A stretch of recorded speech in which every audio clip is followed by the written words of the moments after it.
তালের পিঠাগুলোর মধ্যে সবচেয়ে অন্যতম ও জনপ্রিয় পিঠা হলো এটা। এটা দেখতে যেমনই সুন্দর, খেতেও মাশাআল্লাহ দারুণ লাগে। অবশ্যই একদিন বাসায় আপনারাও ট্রাই করবেন। হ্যালো ফ্রেন্ডস, আসসালামু আলাইকুম। আমার চ্যানেলে নতুন একটি রেসিপি দেখার আমন্ত্রণ জানিয়ে শুরু করছি আজকের রেসিপি। আজকে আমি তালের পোড়া পিঠা তৈরি করে দেখাবো কলা পাতায়। আশা করছি আপনাদের ভালো লাগবে। তো চলুন চলে যাই মূল রেসিপিতে। প্রথমেই আমি এখানে নিয়েছি 1 কাপ মতো নারকেল কোড়া।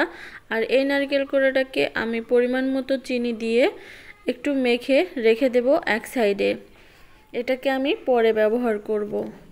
ভালো মতো মেখে রেখে দিতে হবে। চিনিটা আপনারা আপনাদের স্বাদ অনুযায়ী ব্যবহার করবেন। এখন এখানে নিয়ে নিচ্ছি 1 কাপ পরিমাণে চালের গুঁড়ো, শুকনোটা। আপনারা চাইলে ভেজা চালের গুঁড়ো ব্যবহার করতে পারেন। এখানে দিয়ে দেব তালটা আমি পুরোটা একবারে ব্যবহার করব না, অল্প অল্প করে ব্যবহার করে দেখব, পরে লাগলে আবার দেব। দিয়ে দিচ্ছি স্বাদ অনুযায়ী লবণ এবং চিনি আর সামান্য একটু নারকেল কোড়া। আপনারা চাইলে বেশিও দিতে পারেন।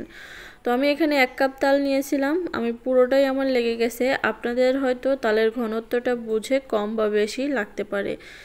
তো এই যে এই ধরনের একটা ডো তৈরি করে নেবেন। একটা পাতলা ডো হবে এটা। এই যে দেখুন, একেবারে নরম একটা ডো তৈরি করে নেবেন। আর এখানে আমি কলা পাতা নিয়েছি, এটা ভালো করে ধুয়ে পরিষ্কার করে নিয়েছি। আর এখন সেই তালের গোলাটা এইভাবে মেখে দেব। যতটা পাতলা করে সম্ভব দিয়ে দেবেন, কারণ এটা পাতলা খেতেই বেশি ভালো লাগে, একেবারে মোটা করে দিতে যাবেন না। আর যে নারকেলটা আমি আগে থেকে মেখে রেখেছিলাম সেটাই এখন দিয়ে দিচ্ছি এর মধ্যে। তারপর আরেক লেয়ার দিয়ে দিচ্ছি তাল। এভাবে করেই প্রতিটা পিঠা আপনারা বানিয়ে নেবেন। এই যে এভাবে তালের ভাঁজটা আমি কলা পাতার ভাঁজটা দিয়ে দিলাম। তো একটা পিঠা আমার রেডি হয়ে গেছে। আমি আরও একটা আপনাদেরকে দেখিয়ে দিচ্ছি। তালের সিজনে এই পিঠাটা আপনারা বানিয়ে দেখবেন, এটা খেতে খুবই ভালো লাগবে। আশা করছি যদি ভালো লেগে থাকে তাহলে লাইক, কমেন্ট এবং শেয়ার করে দেবেন। আর আমার চ্যানেলটা সাবস্ক্রাইব করে দেবেন, তাহলে পরবর্তীতে যে কোনো ভিডিও আপলোড করলে নোটিফিকেশন আপনাদের কাছে পৌঁছে যাবে। তো এভাবে করে আমার যতগুলো প্রয়োজন আমি ততগুলো পিঠা বানিয়ে নিয়েছি। এখন এটা চলে যাব ভাজতে। তো ফ্রাই প্যানে আমি আগেই বসিয়ে দিয়েছি, একটু গরম হলেই এখন পিঠাগুলো এর মধ্যে দিয়ে দিচ্ছি। এখন এটাকে ঢাকনা দিয়ে ঢেকে রেখে দিতে হবে 5 মিনিটের জন্য, একেবারে লো হিটে। ফিরে আসছি 5 মিনিট পরে। এই যে দেখুন 5 মিনিট হয়ে গেছে। আমি এখন এটাকে উল্টে দেব, উল্টে আরও 5 মিনিট রেখে দেব।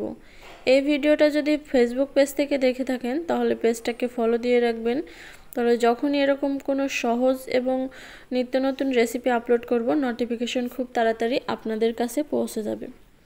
তো এই যে ফিরে আসছি আরও 5 মিনিট পর। এখন এগুলোকে আমি তুলে নিচ্ছি। তো সবগুলো পিঠাই আমি এভাবে বানিয়ে নেব। একটু ঠান্ডা হলে কলা পাতাগুলো খুলে নিচ্ছি আমি।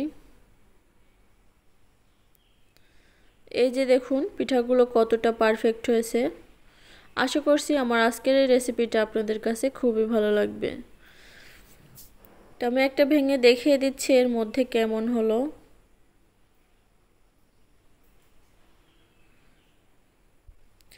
এই পিঠাটা কিন্তু ছোট থেকে বড় সবাই পছন্দ করবে। আপনারা বাসায় অবশ্যই তালের সিজন থাকতে থাকতে একদিন ট্রাই করবেন। আর আমাকে পিঠা সম্পর্কে কোনো প্রশ্ন থাকলে কমেন্ট বক্সে জানিয়ে দেবেন, আমি সেটার সমাধান দেওয়ার চেষ্টা করব। তো সবাই ভালো থাকবেন। আল্লাহ হাফেজ।